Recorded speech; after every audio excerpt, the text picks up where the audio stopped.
Polisi masih mendalami motif pelaku pembakaran rumah wartawan Sampurna Pasaribu di Karo, Sumatera Utara. Keluarga korban yang telah melayangkan laporan baru ke Polda Sumatera Utara berharap pelaku dijerat hukuman maksimal.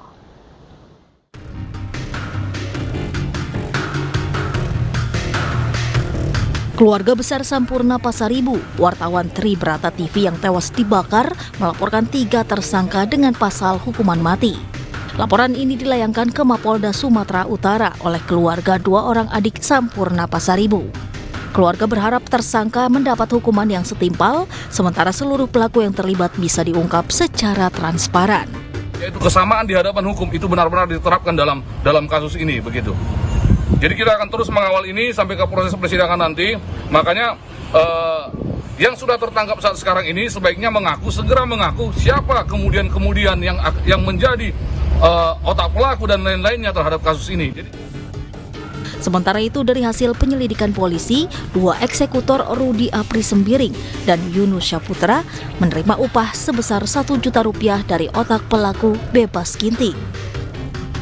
Besaran upah setelah dilakukan pekerjaan oleh 2 eksekutor, ini masing-masing mereka mendapat Rp1 juta dari B. Hingga kini polisi masih mendalami motif peristiwa dan dugaan keterlibatan oknum aparat dalam kasus ini. Dari Medan, Sumatera Utara, Aminur Rasid, iNews melaporkan. Untuk mencari keadilan keluarga, wartawan Tribrata TV Sampurna Pasaribu mendatangi Puspom Angkatan Darat. Mereka melaporkan dugaan keterlibatan oknum aparat yang disebut sempat mengancam korban.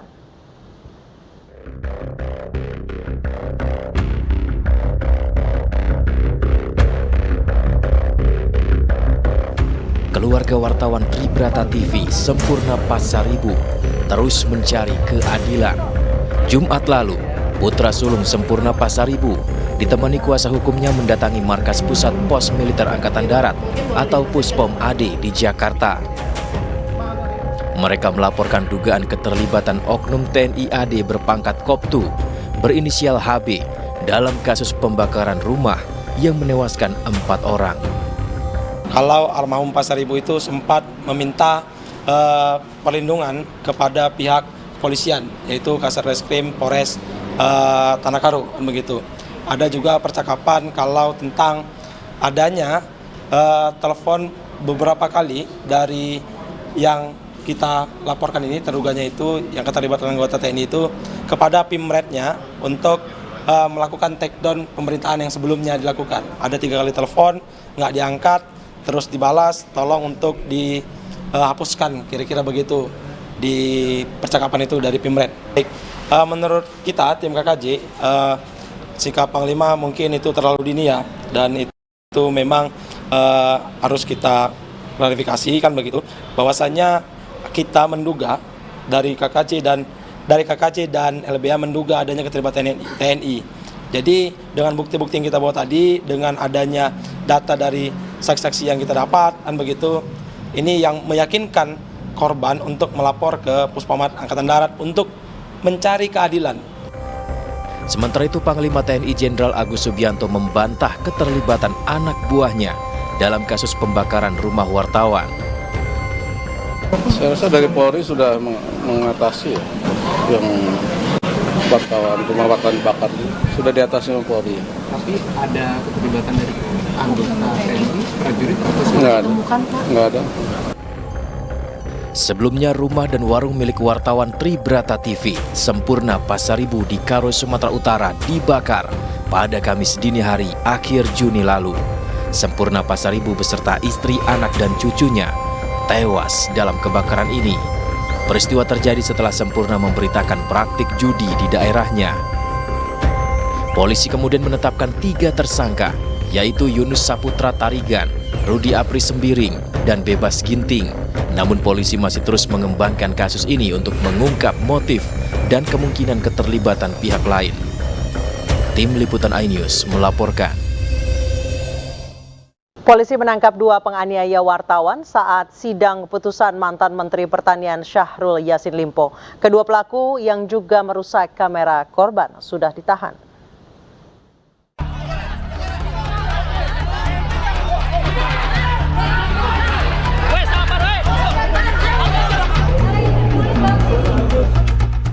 Polda Metro Jaya menangkap 2 pelaku pengeroyokan terhadap seorang jurnalis Kompas TV saat meliput sidang putusan mantan Menteri Pertanian Syahrul Yassin Limpo.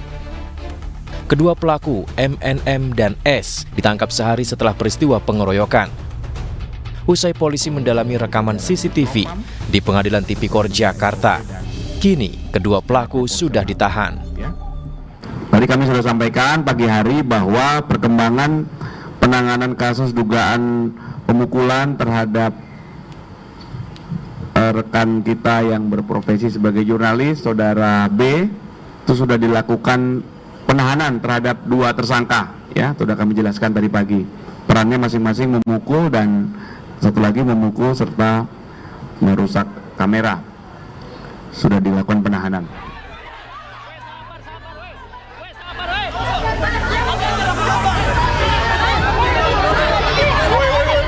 Sebelumnya kericuhan terjadi usai sidang vonis SYL Kamis pekan lalu. Sejumlah wartawan bersitegang dengan pendukung SYL yang berada di lokasi persidangan. Kericuhan terjadi saat SYL hendak keluar dari ruang sidang. Para wartawan yang tengah bekerja merekam gambar dan mewawancarai SYL didorong oleh massa pendukung SYL hingga terjatuh. Kemudian dugaan penganiayaan terhadap seorang jurnalis pun terjadi. Selain itu, peralatan peliputan rusak. Foto 5 warga NU berkunjung ke Israel dan bertemu Presiden Isaac Herzog viral di media sosial. Foto tersebut mendapat kecaman berbagai pihak karena kunjungan tersebut dinilai menyakiti hati umat Islam dan langgar konstitusi. Sorotan tertuju kepada mereka yang berkunjung yaitu Gus Syukron Makmum, Zinul Ma'arif, Munawar Aziz, Nurul Bahrul Ulum dan Iza Anafisah Dania. Mereka dikenal sebagai cendekiawan Nahdlatul Ulama. Menanggapi hal itu, Sekjen PBNU Saifullah Yusuf mengatakan akan segera memanggil kelimanya untuk meminta klarifikasi terkait kunjungan. Kelimanya berpotensi dipecat jika terbukti melanggar ketentuan organisasi PBNU. Majelis Ulama Indonesia juga mengecam tindakan tersebut. MUI menilai kunjungan ke Israel melanggar konstitusi. Selain itu, MUI juga melihat tindakan itu melukai hati umat Islam Indonesia yang tengah prihatin dengan kondisi di Palestina. 5 warga NU yang berkunjung ke Israel dan bertemu Presiden Isaac Herzog menuai kecaman karena kunjungan tersebut dinilai menyakiti hati umat Islam bahkan warga Indonesia serta melanggar konstitusi. Lalu seperti apa NU menanggapi hal ini? Kami sudah tersambung dengan Sekjen PBNU Saifullah Yusuf. Selamat malam Gus Ipul. Selamat malam Mbak Anissa. Baik, kalau tindakan dari PBNU sejauh ini apakah sudah memanggil kelimanya Pak? Ya, sudah kami sampaikan sejak siang tadi bahwa PBNU akan tabayun, akan mendengarkan, meminta keterangan kepada yang bersangkutan dan nanti langsung dipimpin oleh Ketua Umum Gus Yahya. Yang berikutnya juga tentu dalam meminta keterangan, kejelasan, tabayun itu kita ingin tahu sebenarnya apa maksud, tujuan, dan sekaligus siapa yang memberangkatkan mereka sehingga kita tahu foto dan aktivitas mereka itu diketahui oleh khalayak luas ya. Kemudian juga banyak sekali kecaman-kecaman dan hujatan-hujatan sekaligus mempertanyakan pada PBNU tentang peristiwa tersebut. Nah, maka itu PBNU akan sekali lagi meminta keterangan kepada yang bersangkutan karena mereka itu juga pengurus di lembaga atau di badan otonom di lingkungan Nahdlatul Ulama, maka pimpinannya juga diminta untuk mendampingi. Baik, Gus Nah, Ipul. setelah itu nanti tentu akan ada langkah-langkah selanjutnya. Kalau memang ditemukan satu pelanggaran yang cukup serius, ya ada kemungkinan mereka akan diberhentikan. Gus Ipul, tadi Gus Ipul mengatakan ada kemungkinan diberhentikan. Sebenarnya alasan atau tujuan mereka yang masih dikategorikan dapat ditolerir sama yang tidak dapat ditolerir lagi, mana yang masuk kategori, Gus Ipul? Ya, saya belum berani berspekulasi ya, nanti tunggu besok. Tetapi intinya bahwa pertama-tama kunjungan ini dinilai tidak pada momen yang tepat. Ya, dinilai sedang ada situasi yang sangat mengoyak kemanusiaan kita ya. Di Gaza lagi ada semacam peristiwa yang melukai hati kita semua. Tapi ada teman-teman kita ini, adik-adik kita ini yang tiba-tiba ke sana dengan maksud dan tujuan yang sumir ya. Dan bahkan banyak yang menyebut naif gitu. Jadi ini sungguh hal yang cukup menjadi perhatian bagi kami di PBNU. Gus Ipul, sejauh ini berarti akan dilakukan pemanggilan terhadap kelimanya. Apakah sudah ada yang mungkin bertukar pesan singkat dengan mereka? Sebenarnya apa alasan singkat dulu saja deh yang membuat mereka memutuskan untuk ke sana, ke Israel, dan bertemu dengan Presiden Israel dalam kondisi seperti ini? Tunggu besok aja Pak ya, rencananya besok akan ada rilis jam 2 di PBNU. Setelah sebelumnya insya Allah nanti udah ada pertemuan. Kelimanya sudah di Indonesia, Gus Ipul? Disampaikan oleh Ketua Umum secara langsung. Kelimanya ya tentu sudah... sebelum itu, sebelum jam 2 rencananya diadakan pertemuan antara Ketua Umum dan sejumlah pengurus dengan yang bersangkutan dan didampingi oleh pimpinan lembaga atau badan otonom yang mereka di mana mengabdi. Jadi nanti besoklah, saya tidak mau berspekulasi, tapi intinya banyak ya, kita juga sudah menyampaikan, kita menyayangkan ini, membingungkan juga, tadi melukai dan lain-lain, melukai hati kita dan seterusnya ya. Jadi kita menganggap ini satu kunjungan yang tidak tepat ya, dengan maksud yang terus terang sampai sekarang kita hanya juga mendengar, membaca itu saja, tapi kami belum benar-benar yakin tentang apa yang telah mereka sampaikan. Gus Ipul, terkait hal ini, apakah pernah ada imbauan ataupun peringatan agar Nahdien atau warga NU tidak berkunjung ke Israel, apalagi sampai bertemu dengan presidennya? Ya, mereka kan mestinya sudah tahu sendiri ya, batas-batas mana mereka harus berangkat, batas-batas mana mereka harus izin, batas-batas mana mereka... Kalau seperti ini seharusnya izin dulu ya, Gus Ipul ya? Informasi gitu. Gimana? Kalau seperti ini harusnya izin dulu ya? Ya, sebagai pengurus dia harus izin. Jadi sebagai pengurus dia harus izin ya, harus memberitahu paling tidak ya, memberikan alasan-alasan mereka harus berangkat. Dan dengan begitu PB bisa mengizinkan, bisa meminta untuk menunda, atau juga tidak mengizinkan. Gus Ipul, apakah keberangkatan mereka ini? Gus Ipul, bagaimana? Apakah keberangkatan mereka ini mengatasnamakan PBNU? Mengatasnamakan PBNU atau tidak mengatasnamakan PBNU, sepanjang mereka menjadi pengurus ya, bagian pengurus dari PBNU, mereka tahu konsekuensi-konsekuensinya. Ya kan? Baik. Kecuali kalau mereka bukan pengurus atau mereka tidak ada aktivitas sama sekali di organisasi, yang mereka bisa mungkin juga saya nggak tahu diundang apa tidak gitu. Maka kita ingin tahu apakah ke sana itu atas kemauan sendiri atau diundang. Kalau diundang siapa yang mengundang? Apa fasilitas yang diberikan oleh pengundang sehingga dia bisa sampai sana? Banyak ini Mbak urusannya ya. Kemudian apa setelah di sana apa yang didapatkan banyak sekali ini ya. Jadi kita banyak yang kita ingin tahu ya, sehingga PBNU bisa menjawab ya, PBNU bisa menjawab karena selama ini pertanyaannya itu kepada PBNU, bahkan sekarang kita banyak dibully lah ya, banyak disalahpahami gitu gara-gara kunjungan adik kita 5 orang ini. yang saya sebut anak muda NU begitu aja lah.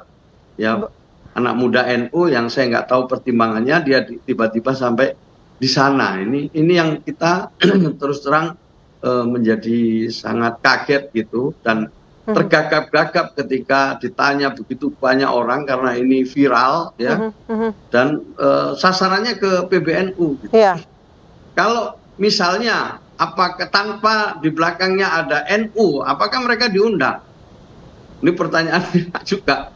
Kalau di belakangnya tanpa NU misalnya ya ini saya pribadi ke sana, nah, di belakangnya tidak ada NU, apa mereka diundang? Baik, berarti besok akan tabayun yang dipimpin langsung oleh Ketua Umum.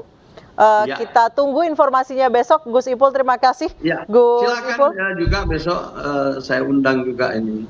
Baik, baik. Dengan untuk bisa ngirim teman-teman wartawan ke sana. Baik, akan ada undangan untuk wartawan. Terima kasih. Jam 2 ya. Baik, siap. Terima kasih Gus Ipul, Sekjen PBNU Saifullah Yusuf telah bergabung bersama kami di iNews Prime. Terima kasih Anda masih bersama kami di iNews Prime. Pemirsa, usai bebas dan kembali ke kampung halaman, mantan tersangka pembunuhan Vina, Peggy Setiawan banjir hadiah. Peggy mendapat hadiah sepeda motor dari seorang pengusaha durian asal Tasikmalaya, Jawa Barat.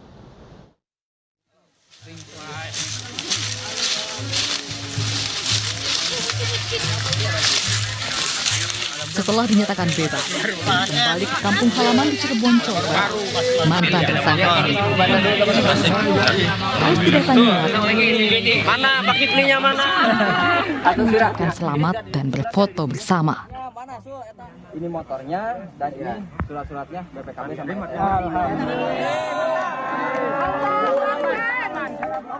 Peggy juga mendapat hadiah sepeda motor dari seorang pengusaha asal Tasikmalaya, Ziran Zibrani. Hadiah diberikan sebagai ucapan selamat dan rasa syukur karena Peggy telah bebas.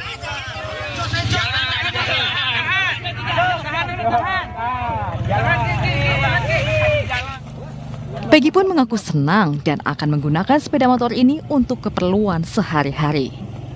Perihal motor ini rencana saya akan pakai buat sehari-hari, buat bekerja di Cirebon, ataupun bisa saya pakai buat pulang pergi ngantar sekolah saya seperti itu. Untuk rencana ke depan, saya akan pertimbangkan lagi. Misalkan rezeki saya ada di bangunan, saya akan terus melanjutkan di bangunan.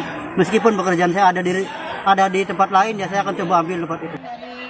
Hingga 7 hari pasca dibebaskan, suasana rumah Peggy Setiawan selalu ramai dikunjungi tetangga, keluarga, dan kerabat. Dari Cirebon, Jawa Barat, Toy Skandar, iNews melaporkan. Sementara keluarga 6 terpidana kasus tewasnya Vina dan Eki mendatangi kediaman Dedi Mulyadi di Subang, Jawa Barat. Kedatangan mereka selain untuk silaturahmi juga untuk meminta dukungan terkait rencana pengajuan peninjauan kembali atau PK atas 6 terpidana. Sini, sampai sana. Keluarga 6 terpidana dalam kasus kematian Vina dan Eki mendatangi kediaman Dedi Mulyadi di Lembur Pakuan, Desa Sukasari, Kecamatan Dauan, Subang, Jawa Barat. Kedatangan keluarga 6 terpidana tersebut untuk bersilaturahmi sekaligus meminta dukungan dari Dedi Mulyadi terkait rencana pengajuan peninjauan kembali atau PK. Langkah hukum sekarang ini yang dari DPN Pradi ini untuk upaya PK atas terpidana. Nah, tidak lama lagi lah ya karena kita menyusun supaya PK ini sempurna apa yang terjadi dengan apa yang putusan bisa kita laksanakan di PK. Dedi Mulyadi menilai saat ini semakin banyak saksi yang bisa dimintai keterangan oleh pihak penegak hukum karena tidak adanya rasa takut dari para saksi untuk memberi kesaksian. Hal tersebut menjadi keyakinan keluarga dan Dedi Mulyadi bahwa para terpidana tidak bersalah. Sekarang tuh bukan kekurangan saksi, menurut saya malah makin kesini saksinya makin banyak. Kenapa sekarang saksinya makin banyak? Karena sekarang sudah terbebas dari rasa takut. Kalau dulu kan orang tidak terbebas dari rasa takut. Hari ini terbebas dari rasa takut.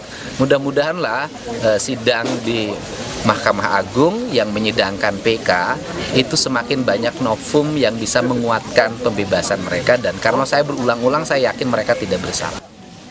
Keluarga berharap agar para terpidana mendapatkan keadilan karena menilai mereka tidak bersalah setelah bertahun-tahun mendekam di penjara. Dari Subang, Jawa Barat, Yudi Heriawan Juanda, iNews melaporkan.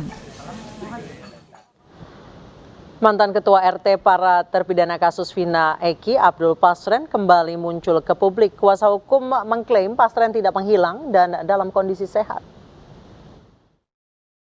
Pasren ya, dan Muhammad Kafi tidak menghilang, ada di sini sehat walafiat, walaupun sehatnya tidak seperti kita karena masih ada rasa sedikit kurang nyaman ya, jadi jangan netizen bilang hilang melarikan diri, itu nggak benar. Video kuasa hukum Brigjen Pol Purnawirawan Siswandi bersama Abdul Pasren dan anaknya Muhammad Nadratul Kafi muncul, di mana dalam video ini disebutkan bahwa Abdul Pasren tidak menghilang atau menghindar. Informasi mengenai hilangnya Abdul Pasren tidak benar. Sebelumnya Abdul Pasren diduga menghilang, padahal publik menantikan keterangannya mengenai keberadaan terpidana saat kasus pembunuhan Vina dan Eki 8 tahun silam. Dari Cirebon, Jawa Barat, Miftahudin, iNews melaporkan.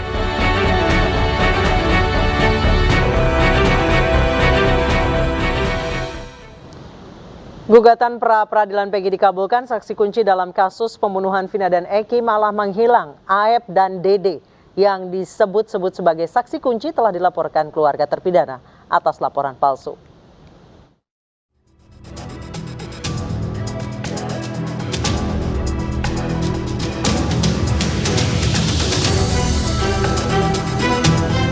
Usai sidang pra-peradilan membebaskan Peggy Setiawan, kasus pembunuhan Vina dan Eki kian memanas. Peggy bebas, para terpidana yang masih mendekam di penjara percaya diri mengajukan peninjauan kembali. Satu persatu terpidana mulai melakukan perlawanan. Kini, beberapa saksi seakan menghilang, menambah ruwet penyelidikan. Aep dan Dede yang disebut sebagai saksi kunci tidak terendus keberadaannya. Pada kesempatan lain, Marliana kakak Vina meminta polisi juga memeriksa saksi teman Vina bernama Mega yang disebut sebagai orang yang menjemput Vina pada hari kejadian. Pengennya saya sih ya mencari ya. Nah, tetaplah mencari karena kan memang keluar dari rumah itu kan sama Mega. Kemana-kemananya berarti kan dia yang tahu. Muncul nama baru yang akan dijadikan saksi. Akankah membuat kasus pembunuhan Vina dan Eki menemui titik terang? Kini, polisi harus mencari tersangka lain dengan alat bukti yang kuat, sehingga kasus ini bisa menjadi terang benderang. Tim Liputan iNews melaporkan. Dikabulkannya gugatan pra-peradilan pra-peradilan yang digunakan untuk novum PK para terpidana. Kemenangan Peggy juga membuat Polda Jawa Barat mengganti seluruh penyidik yang menangani kasus Vina dan Eki. Kepada termohon untuk melepaskan pemohon dari tahanan.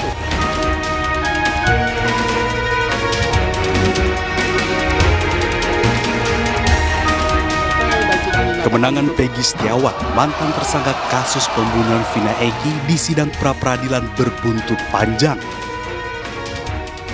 Hasil pra-peradilan Peggy rencananya akan digunakan sebagai bukti baru dalam sidang peninjauan kembali yang diajukan mantan terpidana Saka Tatal dan 7 terpidana lainnya. Selain itu, Kapolda Jawa Barat, Irjen Pol Ahmad Wiyagus, secara diam-diam mengganti semua penyidik yang menangani kasus pembunuhan Vina dan Eki. Usulan pergantian penyidik ini sebelumnya juga disuarakan oleh sejumlah pihak. Masyarakat menilai profesionalitas para penyidik Polda Jabar dalam menangani kasus Vina patut dipertanyakan. Mulai dari penghapusan 2 DPO lain setelah penangkapan Peggy, hingga keputusan Hakim PN Jabar yang menyebut penetapan tersangka Peggy Setiawan melanggar prosedur. Dikabulkannya gugatan pra-peradilan Peggy diharapkan bisa menjadi bahan evaluasi bagi Korps Bayangkara dalam menangani kasus-kasus yang ada di Indonesia. Tim Liputan iNews melaporkan. Sementara itu, Kabar Reskrim Polri Komjen Pol Wahyu Widada menyatakan pihaknya tengah mengevaluasi penyidikan kasus kematian Vina. Barreskrim turut melibatkan Divisi Profesi dan Pengamanan atau Propam dan Inspektorat Pengawasan Umum atau Itwasum Polri untuk mengevaluasi penyidik yang menangani kasus ini.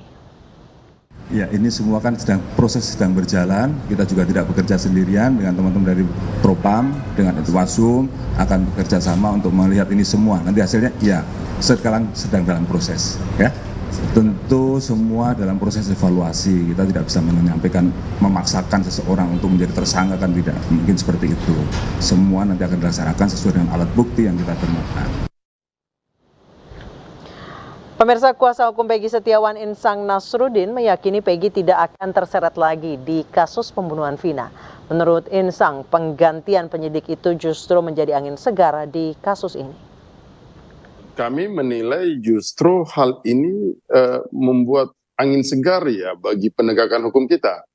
Artinya perkara ini sudah 8 tahun belum terungkap, memang harus ada pergantian. Itu hal yang paling ideal banget. Kalau yang kemudian apakah kami ada kekhawatiran Peggy Setiawan ketarik lagi, menurut hemat kami tetap dengan merujuk pada putusan pra-peradilan yang kemarin itu yang sudah sangat lengkap. Kami sangat percaya diri, kami sangat yakin menunjukkan bahwa Peggy Setiawan bukanlah Peggy Peron sebagaimana yang dimaksud dalam putusan para terpidana tersebut. Jadi kami masih nggak ada kaitan itu, Mbak. Gitu loh. Kalau Bang Insang bilang ini angin segar, yang sebelumnya berarti kurang segar, ada kecurigaan-kecurigaan juga ketika penyidikan dilakukan oleh tim penyidik sebelumnya, begitu? Ya, kita nggak bisa pungkiri karena adanya peninjauan kembali, adanya pra-peradilan ini itu kan bisa menjadi faktor indikasi bahwa ada kekurangan gitu atau ada kekeliruan yang kemudian ketika ini dibenarkan dengan cara diganti, saya pikir itu hal yang positif menurut kami, Mbak. Gitu loh. Baik, jadi mau diganti komposisi penyidik baru ini, menurut Bang cukup optimis tidak akan kembali atau justru malah menjadikan pengungkapan dari kasus Vina dan Eki ini lebih terang? Iya, karena pada prinsipnya kami penegak hukum ini, selain kami selaku lawyernya Peggy, kami juga berharap bahwa perkara ini bisa dibuka seterang-terangnya, supaya jangan lagi ada orang-orang yang tidak seharusnya bertanggung jawab, kemudian ditarik secara hukum menjadi bertanggung jawab. Pemirsa, Biro Penyelidik Federal FBI merilis foto pelaku penembak Donald Trump, Thomas Matthew Crooks. Foto tersebut diambil dari buku tahunan Sekolah Menengah tahun 2020. FBI mengidentifikasi sosok Matthew Crooks setelah terbukti sebagai pelaku percobaan pembunuhan mantan Presiden Donald Trump. Crooks ditembak mati oleh dinas rahasia beberapa detik setelah ia diduga melepaskan tembakan ke arah panggung tempat Trump berpidato pada hari Sabtu waktu setempat. FBI mengatakan pihaknya sedang berupaya untuk mengetahui motif serangan tersebut. Dari catatan pemilih negara bagian menunjukkan Crooks terdaftar sebagai anggota Partai Republik. Pemilu pada 5 November mendatang akan menjadi pemilu pertama bagi Crooks yang sudah cukup umur untuk memilih.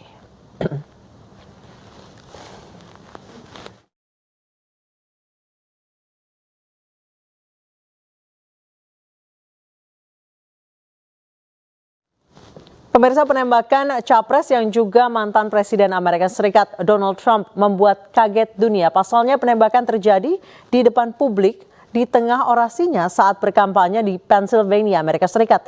Hingga kini FBI terus berupaya mengusut sebenarnya apa motif pasti dari aksi ini. Kita simak sejumlah fakta dari peristiwa yang terjadi pada Sabtu waktu setempat.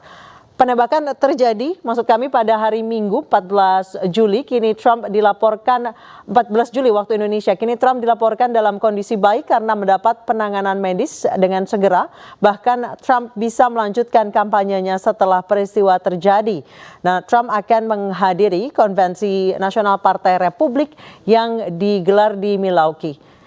Sementara itu, nahasnya satu orang pendukung Trump yang hadir di lokasi kejadian tewas terkena tembakan dan 2 orang lainnya mengalami luka serius hingga dilaporkan kritis.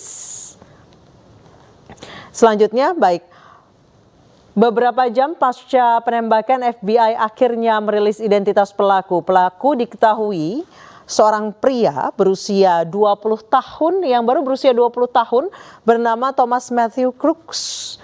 Dia tewas di lokasi kejadian setelah ditembak oleh dinas rahasia. Thomas tinggal sekitar 56 km dari TKP dan ia juga diketahui terdaftar sebagai pemilih Partai Republik meski pernah berdonasi ke organisasi yang terafiliasi dengan Partai Demokrat.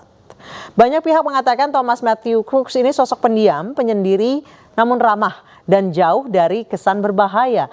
Namun menurut teman-teman SMA-nya, Thomas Crooks diketahui pernah menjadi korban perundungan saat ia duduk di bangku sekolah. Kita ke slide berikutnya. Nah, Thomas Matthew Crooks melancarkan aksinya dengan senapan jenis AR-15 berkaliber 55,6. Diketahui senjata ini didapatkan Crooks secara ilegal dan diduga dibeli oleh ayahnya.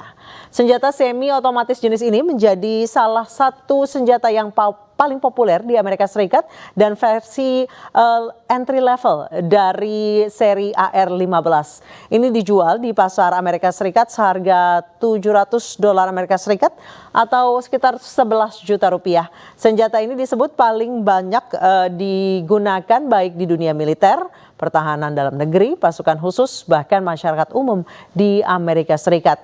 Memiliki kemampuan tembak hingga 800 peluru per menit. Namun dalam kasus ini dilaporkan pelaku hanya menembakkan 8 peluru.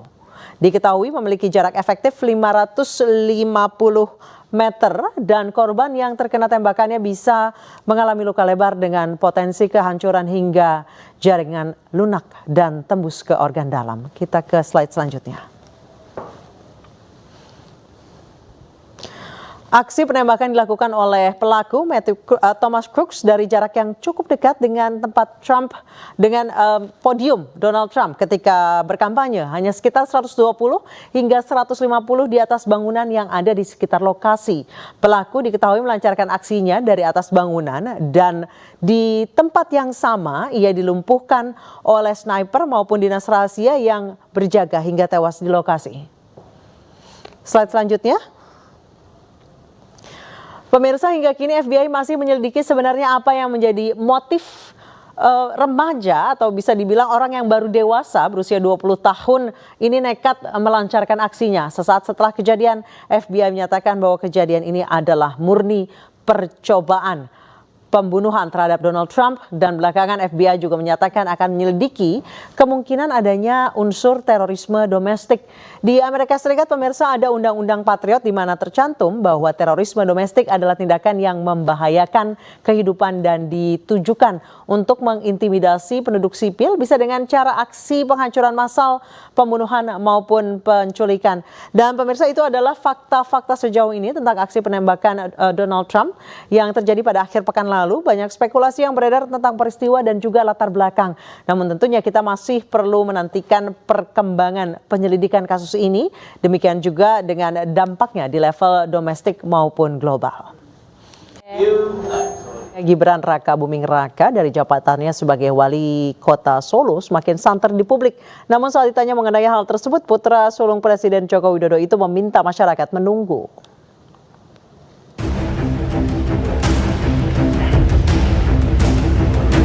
Wakil Presiden terpilih Gibran Raka Buming Raka dikabarkan akan segera mengundurkan diri dari jabatannya sebagai wali kota Solo. Mengenai isu mundur dari wali kota, putra sulung Presiden Joko Widodo ini hanya menjawab singkat. Gibran meminta masyarakat menunggu. Ini yang terakhir, Mas, untuk pelantikannya sebagai wali kota dengan Mas.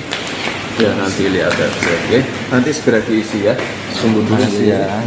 Diketahui Gibran dilantik menjadi wali kota Solo pada 26 Februari 2021. Baru menjabat sekitar 2,5 tahun, Gibran pun kemudian menjadi pendamping Prabowo di Pilpres 2024. Gibran terpilih sebagai wakil presiden dan akan dilantik pada Oktober 2024. Sementara itu, pengusaha Yusuf Hamka mengaku siap jika disandingkan dengan Kaesang di Pilkada Jakarta. Wacana duet Kaesang Babah Alun atau Kabah tersebut setelah Ketum Golkar tawarkan Babah Alun untuk pasangan Kaesang di Jakarta. Dan informasi yang akan hadir sekaligus menutup jumpa kita di iNews Prime hari ini. Sesaat lagi rekan saya Bibi Kristami akan hadir di iNews Malam mewakili teman-teman yang bertugas. Saya Anisha Dasuki pamit, selamat malam, sampai jumpa.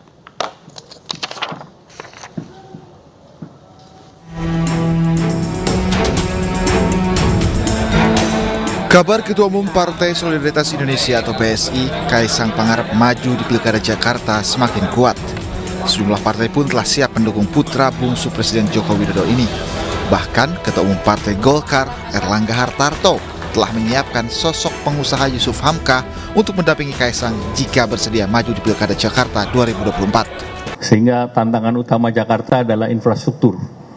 Nah, untuk mendukung tadi Mas Ketum, Mas Kaisang, seandainya beliau memilih Jakarta, saya siapkan kader Partai Golkar yang sudah memalang melintang di infrastruktur, yaitu Babah Alun.